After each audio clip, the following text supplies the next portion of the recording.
On Saturday, September 2nd, we got up at 6:30, said goodbye to Lindsay and Liz, and drove to Perth, and then jumped on a plane and headed for Adelaide. And we checked into the Comfort Inn in Adelaide, and I met with Mark Carter while Lon and Mel ran and got groceries, and visited with Mark that evening. He was my primary contact in South Australia, and he and John Kirk and Gavin Hughes were going to lead us on escapades in South Australia. So on Sunday, September 3rd, we were up at 6:15, met with our three hosts and followed them north to Port Augusta. And pretty much the whole trip in South Australia, we followed them here and there. And it turned out the drive to Port Augusta was quite long, partly because there was road construction with really slow speed limits. This is what it's like driving to Port Augusta. Snails and turtles go faster than this.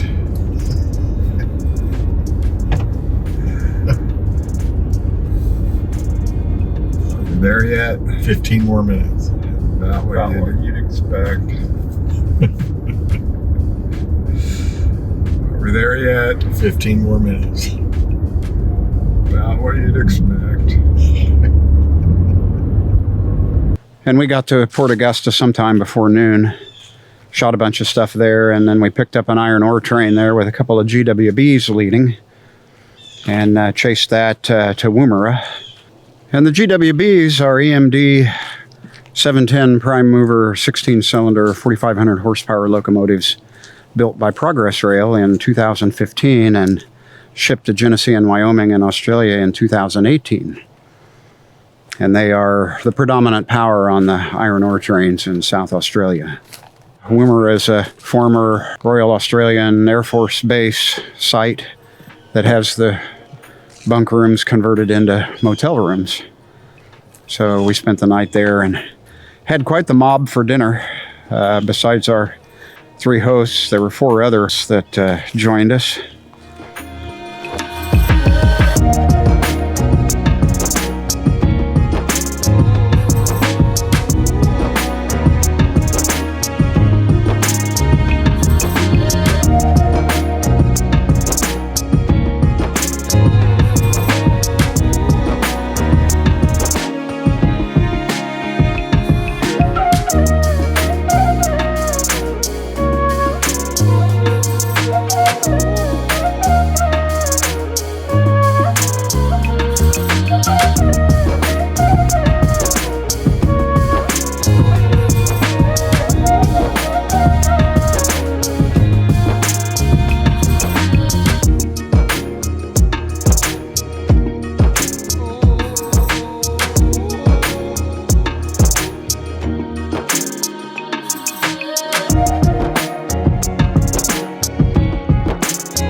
On Monday, September 4th, we got up at 6 o'clock to meet the mob at 6:30.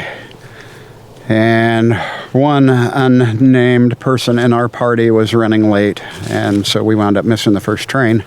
Didn't matter much, it was cloudy anyway.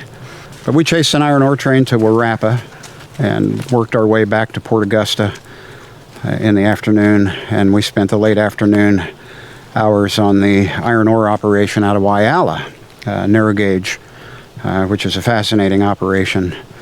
And right at the end of the day, we were trying to figure out how they were going to run and what the schedule was going to be the next day, and we ran into a fellow on a bridge who had been working with them for over 50 years and gave us the rundown and set us up with the dispatcher, the type of thing that just doesn't happen in the U.S.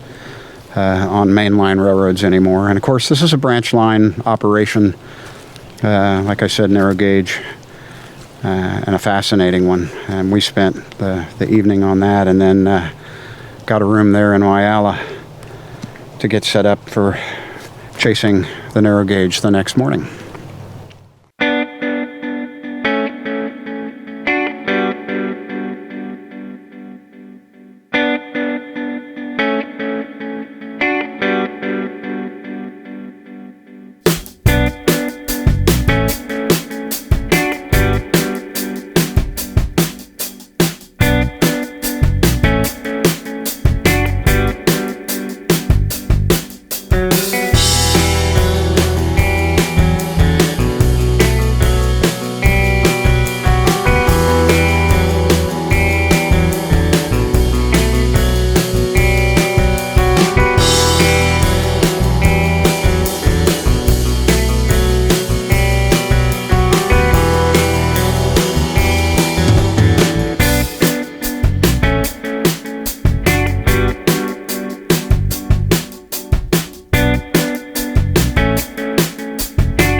Tuesday, September 5th, was going to be our last day in South Australia, and we got up in the morning and spent time on the Genesee and Wyoming narrow gauge line out of Whyalla to the iron ore mines, basically running between the mines and the steel mill and the port. So quite good action, did quite well. The Genesee and Wyoming narrow gauge out of Whyalla runs with two different types of locomotives, typically one each on a train, a tall one and a short one. The short ones are 6-axle EMD GT22C Aces. Those are 2,250 horsepower, pretty standard EMD V12 645 power plant. Really neat locomotives that were built by Clyde under EMD license in Australia. The taller, stubbier locomotives are G14Ms. They were rebuilt from G12s. G12s were 567 powered and the G14Ms are 645 powered. They're BB V12, 1,400 horsepower. But as Peter Clark put it in his book, the body was altered beyond all recognition from their previous models. So they are truly bizarre locomotives. And they only built 6 of them, and there's only 4 left. 2 of them have been wrecked. And they are perhaps the weirdest locomotive that we've seen in South Australia. They're a very strange critter. So it was neat to catch those, and we shot all 4 of the ones running on Genesee and Wyoming there out of Whyalla. So we had really good luck.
Then we ate lunch in Gladstone and moved to Huddleston, primarily because we had a train with a bulldog leading that we were going to catch, and caught a mineral sands train while we were there. A bunch of green cars, very nice. And we wound up on a big cut there at Huddleston. And by the time the bulldogs showed up, there were 10 of us on the cut, us three, our three hosts, and then the same 4 fellows we'd met up with earlier in Whyalla. So it was quite the conglomerate up on the bluff. And the other 4 fellows were Alan Holding, Philip Ferguson, Paul Hogan, and Lindsay Lucas. So I wound up with all of us up on the cut. And finally the bulldog showed up, and we chased it for the rest of the day until our light ran out. And then we moved back to Adelaide, spent the night at Adelaide to catch our flight the next morning to Sydney, which would be the final leg of our trip in Australia. One kind of interesting little twist to the South Australia portion of the trip was our 3 hosts were arranged in their car in the same fashion we were. You had the crew chief, which was John Kirk, and in our car it was me. And then you had the navigator, right-hand man, and my car, of course, that was Mel. And in their car, that was Mark Carter. And then you had the third member, which was the back seat right along, just enjoying the trip. And that was Lon and Gavin Hughes. But I will say Gavin Hughes took fairly meticulous notes, and so we had really good information on the trains and where they were going and what they were doing. So that was actually quite helpful at the end of the day, trying to figure out how to label images and get things named with the right train numbers and symbols and all that. So quite fun. But the trip in South Australia was definitely wonderful. The 3 guys, we had an absolute blast with them. And it was really nice to not have the pressure of trying to figure everything out yourself. We pretty much just tailed them, and they knew where the trains would be when, and consequently we did way better than we would have done to have been out on our own trying to find trains in all the places that we found trains. So all in all, very satisfying part of the trip.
You guys have met Phoebe, but now you get to meet Triumpho. Triumpho's our stallion here on the ranch, and he thinks he's going to get fed, so he's anxious. Thanks for watching.